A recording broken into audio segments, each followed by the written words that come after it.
Hello, welcome to my channel. My name is Ervin Torres and today we're gonna paint a still life.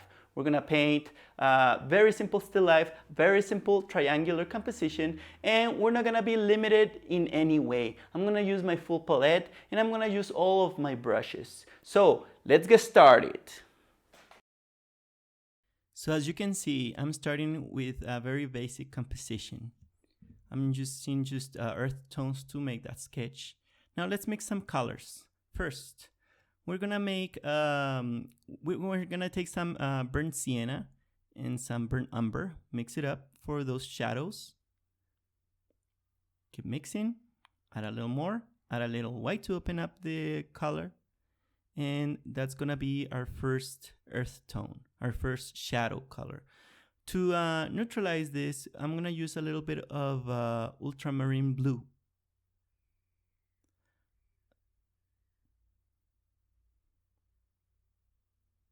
Okay, so now let's make another shadow color.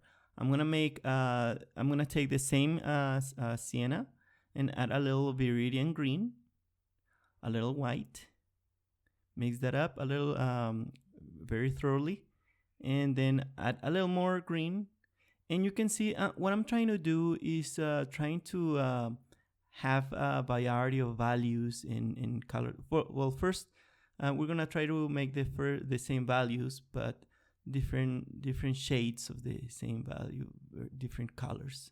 And the next one is gonna be a bit redder.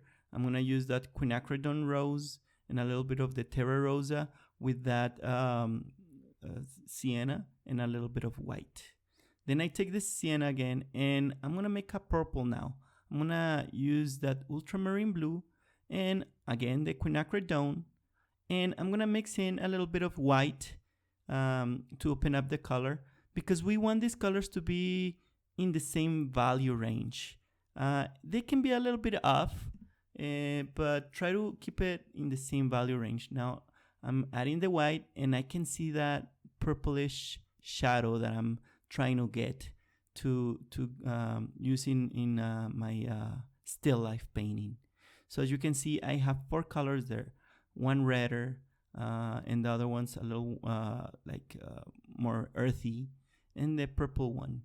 Now I'm trying to organize and clean up my space to make space for more paint. Now we're gonna be starting with the orange. I take the cadmium orange and then add a little bit of that burnt sienna. The burnt sienna, it's earthier and it's a little bit more neutral. So we don't want that orange to be too intense in the midtones. We want it intense because midtones are supposed to be in some areas intense, but not too much. And then I open it up with a little bit of white. Remember to try to keep your area organized. That way you can have more success. Now I'm taking that cadmium orange and again that sienna, but now I'm trying to find another.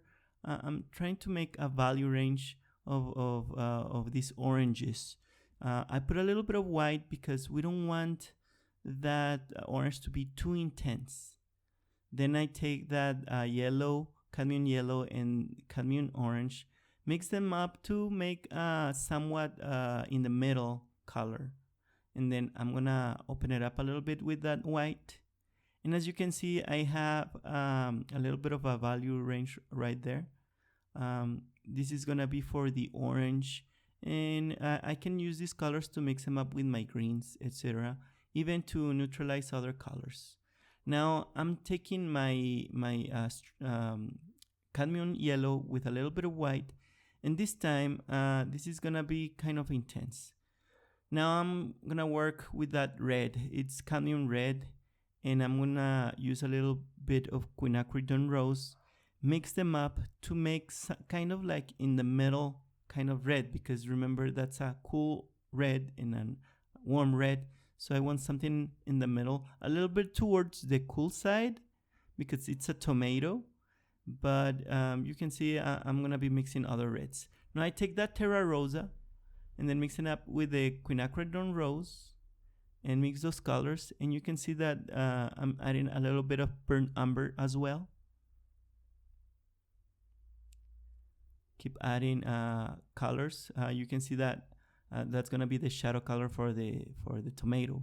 But now I'm taking that red and the ultramarine blue, which was the cadmium red, and ultramarine blue that's gonna be kind of like a neutral purple or violet. And then I'm gonna take again the quinacridone and the ultramarine blue, and now that's gonna be my intense purple. Those purples are very useful to neutralize colors, especially the yellows and oranges, but you can also use them for your light areas. Now let's make some greens. I'm gonna make my an intense greens with that viridian and the cadmium yellow, and you can see it's pretty intense. And now I'm using the same colors, but I'm trying to get another color which is a little bit lighter. And then I'm gonna make a darker one with the ultramarine blue, viridian, and a little bit of that yellow. And that's gonna be for my yellows. Those greens I can neutralize with my reds too if they're too intense. So let's get ready to paint. Now, what I'm painting now is only my two values, trying to see the form with my values, like kind of like a sculpture. And I'm not trying to get any detail. I'm just trying to find those shadows and those lights with only two tones. And as you can see, you can already see what type of fruits they are. I'm gonna add a little bit of detail just to improve those shapes, but not too much. Then I'm gonna go a little lighter with my values and a little more intense in that orange. And I'm trying to shape it and trying to find the forms. And as you can see, I'm trying to strengthen the shadows as well and unify them, because that shadow is kind of like warm, because the orange in front of it is a warm color, so it's reflecting in the shadows as well. And now in the banana, I'm trying to find the values to shape the banana.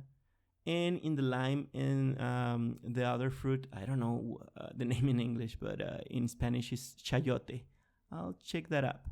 So you can see that I'm taking that orange and making a little bit of the reflection there in those two other fruits. And now with the orange, I'm adding the lights, and the color is getting a little bit more intense. And with that same intense color, I strengthened the reflections in the other fruit. Now I'm working on that banana and trying to shape it and trying to make details. And I'm adding a little green on that on the end of the banana, so it looks realistic. And now see the reflection I put over there in the chayote, like I say in Spanish. I don't remember the name in English, but you can see that red reflecting. Now in the tomato, I'm adding warmer colors a little bit, but then I decide to use a little more of that quinacridone to try to make it translucent. And then I'm adding more details. I'm trying to add more details. I'm trying to finish that lime, and I can see that my shadows are kind of in the bluish side, and my a little bit cooler, and my lights are in the yellowish side. But the lightest light in my lime is actually that viridian color. So try to experiment. And now I'm adding that background to try to finish up the composition. And I'm gonna add a little bit of shadows so that they look solid in space. And now just work that background. The background is gonna help you shape the hard edges and soft edges of what you have just painted. And then later on, I'm gonna strengthen those shadow colors with my darkest darks. And I think we're gonna call it a day.